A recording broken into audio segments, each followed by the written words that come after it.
In this video I'm going to talk about narcissism. I'm going to use this book, Een spiegel voor narcisten, which means a mirror for narcissists. And it is written by Martin Appelo. And Martin Appelo is a psychologist and a narcissist himself. And in this book he makes the distinction between 3 types of narcissism. And I'm going to link his ideas to the ideas of Carl Jung, of course, who else? His ideas about the Animus and Anima complex, because I saw a lot of overlap between those ideas of narcissism and Anima complexes. So, unfortunately, this book is not translated in English. Maybe one day I will do that, who knows, but I just feel like more people should understand narcissism, because I feel that there are a lot of misconceptions about narcissism. So maybe by making this video I can clear a lot of things up. So about the author, Martin Appelo, he is born in 1962 and he does interviews sometimes, podcasts, and also he has a very funny TED Talk. Also, unfortunately, not in English.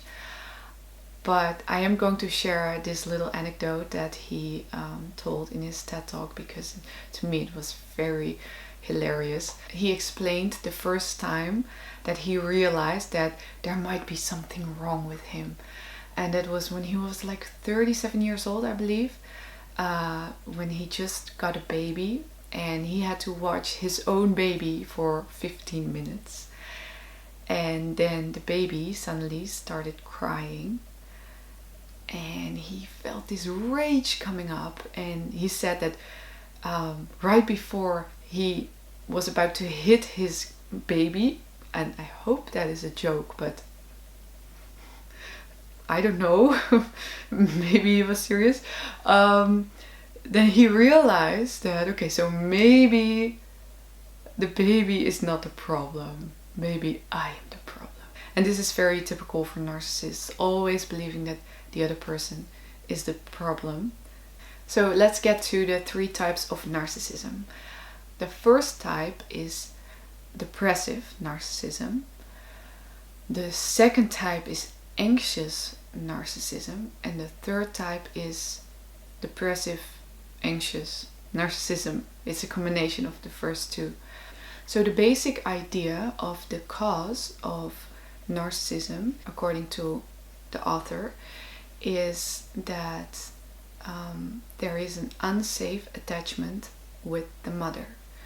So it could either be that there was too little of the mother during childhood, or there was too much of the mother.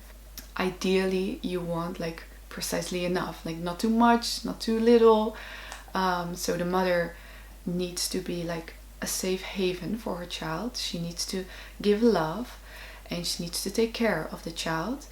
But she also needs to give the child the space and the freedom to explore the world. And then when things get too much for the child, when he hurts himself or he gets scared, he needs his mother to come back to that safe base.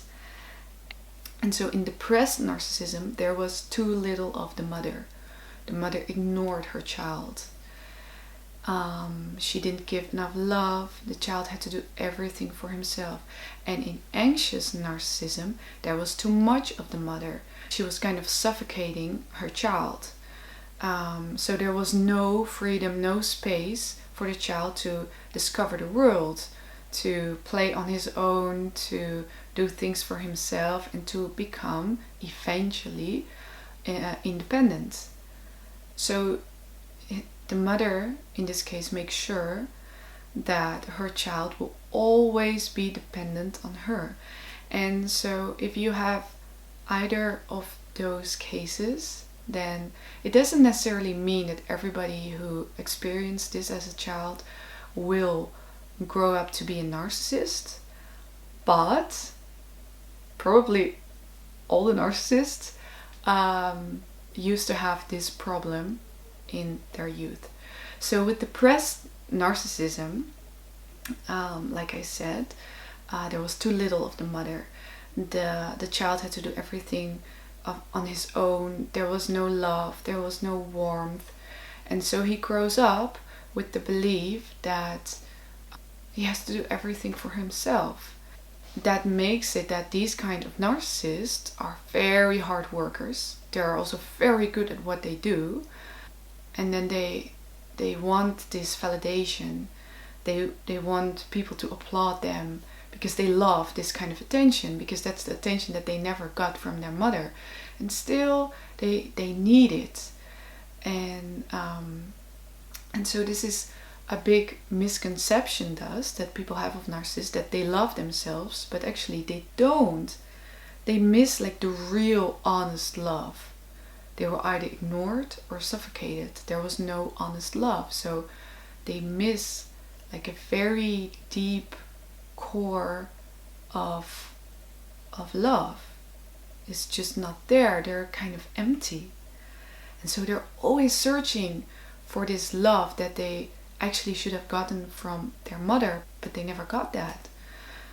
So in the case of the depressed narcissist, he works so hard and he accomplishes a lot. But then after a while, after people applauding him for a while, people admiring him for a while, then first he likes it, but then after a while he feels like that they're using him, because he is doing all the work and they're not doing anything. And then eventually he just pushes them away. And then he has nobody anymore. And then he's alone again, like when he was a child, when his mother wasn't there. And then this feeling of loneliness, this feeling of abandonment, it grows even stronger within him. It's like, see, nobody was there when I was a child, and now again nobody is there. But he just pushed away everybody himself, and he doesn't really realize that, I guess. But yeah, but those people were just using him. They were not loving him for who he is, and he always feels misunderstood, and he's always alone, always working. So it's this type of narcissist. And also these type of narcissists, they usually end up having relationships with borderline women. And so the narcissists, they take up a lot of space. They blow themselves up. It's like their ego, they blow it up, like, okay, this is me, but it's like it's air. It's not real. And so they take up all the space. And usually people don't really accept that, because they're like, wait a minute, I'm also here. I also need my space. I also need to express myself. But narcissists don't give any space to anyone else, but they take up all the space themselves. And borderliners usually let the narcissists take up all that space, because borderliners are, according to the author, kind of empty inside, and just empty. And the narcissist, he likes this emptiness because he can fill that emptiness with himself. So he can blow up his ego even more. And he likes that. But then, after a while, the borderliner is starting to realize, like, okay, but now I also want a little space for me. And then it gets strange, because but there's no space anymore, because the narcissist just took all of the space. And now the borderliner suddenly wants to take the space back. And what's that about? So that's so confusing. And eventually that usually that ends up in like huge fights, in which they separate, and the narcissist feels again like, see, I'm being abandoned again. People are not honest to me. People are not there for me. How dare she do that? How dare she fool me like that? How could I be so stupid of falling for her cunning trap, because that's how they see it. It's a cunning trap of someone else that they fell into. So yeah, then they end up alone again. And with the anxious narcissist, so the narcissist who got too much of his mother, who didn't get the freedom, didn't get the space to explore the world, they grow up thinking that since their mother did everything for them, later on in life, everybody else has to do everything for them. So these are the typical kind of mama's boys.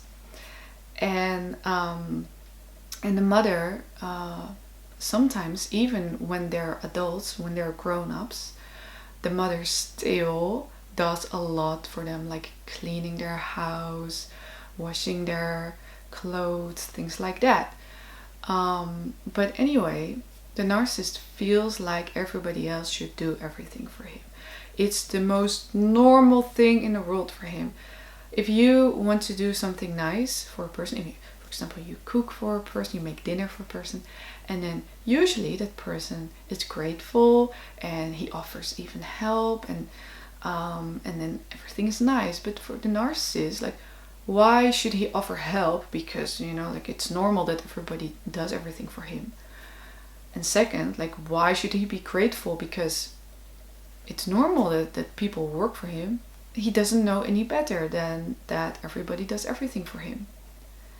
And then people are like, okay, I just did all these things for you.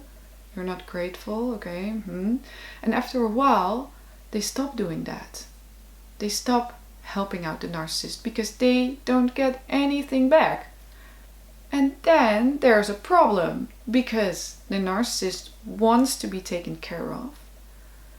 And if people refuse to take care of him, that's a big problem.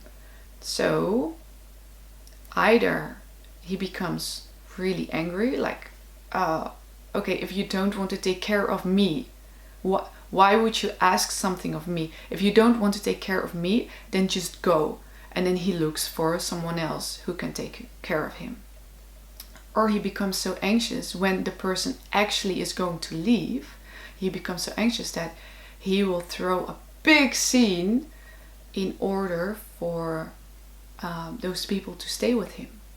He is going to promise all kinds of improvement. He promises that he will change. He promises that things will be better. And he makes all kinds of promises. And then those people, like usually in a relationship or his children, they're like, okay, well, okay, maybe he is going to change.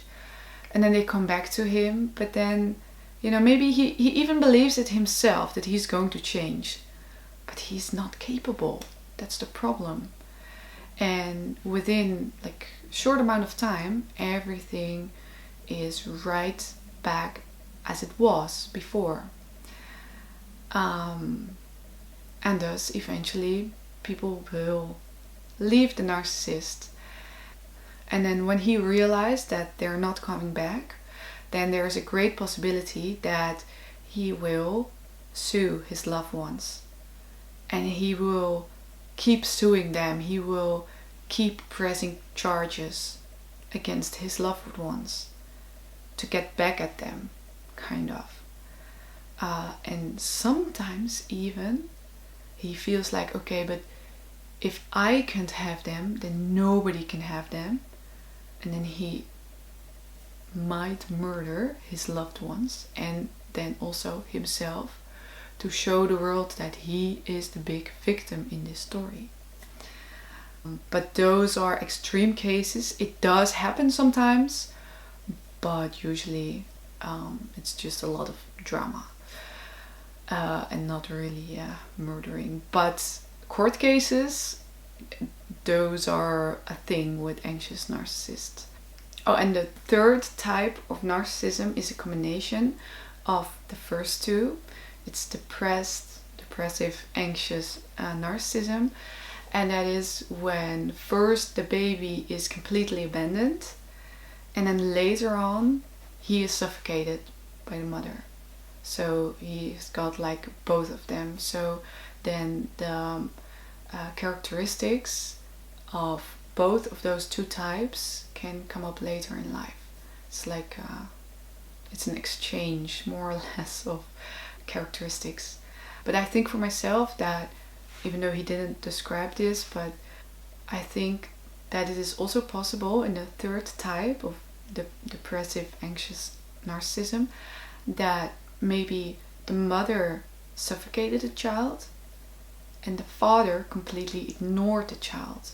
So he got too much from his mother and too little of his father. And maybe that also causes this third type of narcissism. So, of course, I can tell a lot more about narcissism, but eventually this is the main idea about it. And I think people should just keep in mind that narcissists are actually little children. They're just children who are asking for love and guidance.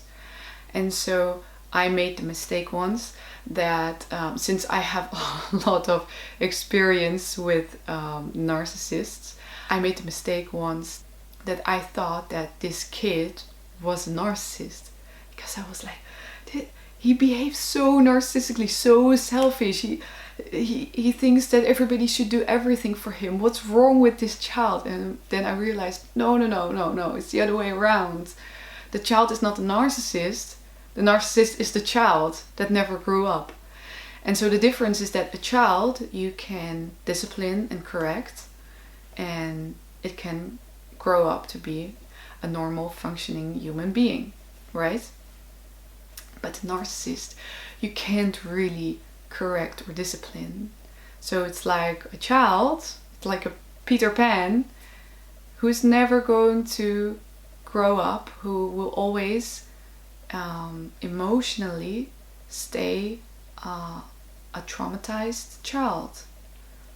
And that's really sad. So narcissism is not about self-love. It's not about arrogance. It's about childhood trauma that is so deep, they're not going to solve it. The only thing that is possible, in my opinion, is in some cases becoming aware of the whole narcissism thing, becoming aware of the childhood, of your own childhood, and then realizing that when you have this narcissistic rage or narcissistic anxiety, that you at least realize what is going on. And so after you had those emotions, you can talk about it with people. Okay, and how is narcissism linked to the ideas of Carl Jung? Okay, so first of all, according to the DSM is the kind of psychologist Bible or something. It contains all the psychological disorders, of which most of them I think is bullshit. But anyway, it's the book that psychologists use, and it gives all the characteristics and all these things of all the types of disorders. And so about narcissism, they say that about 75% of narcissists is male and 25% then is female. And about borderline, they say, I believe that 75%, like exactly the other way around, 75% is female and 25% is male. So in my last video I explained about Anima and Animus complexes, so I'm not going to get into detail, but I do see a clear connection between anxious narcissism and Anima possession, right? So anxious narcissism is that they got too much of their mother, they're mommy's boys, the mother does everything for them. And Anima possession is when the feminine part of the man completely takes over, and they become very effeminate, they become very emotional, they want to be taken care of, they're like mama's boys actually. and they're very insecure because they can't really do anything for themselves. And so what Jung describes as anima possession is very, very similar to how Martin Apollo describes anxious narcissism. And as for depressed narcissism, or depressive narcissism, there is a clear connection to an anima complex, in which thus the anima is like completely repressed into the unconscious. So there is too little feminine energy. So it's both imbalance. So in anxious narcissism or anima possession, there is too much of the feminine. And then in depressive narcissism or anima complex, there is too little of the feminine energy. And so what happens when there's too little of the feminine energy? Then the person becomes like very masculine, but not in a healthy way. So works a lot, is not very, very sensitive, is very rational. But then now and then all these feelings, these emotions, because they're there anyway, but they're repressed in the unconscious, and sometimes they can just come up and then they completely control you, and there's nothing you can do about it. And that's that narcissistic rage that can come up, that they suddenly become so unbelievably angry about little things. And as for women, I believe that women that are narcissists are actually also animus possessed.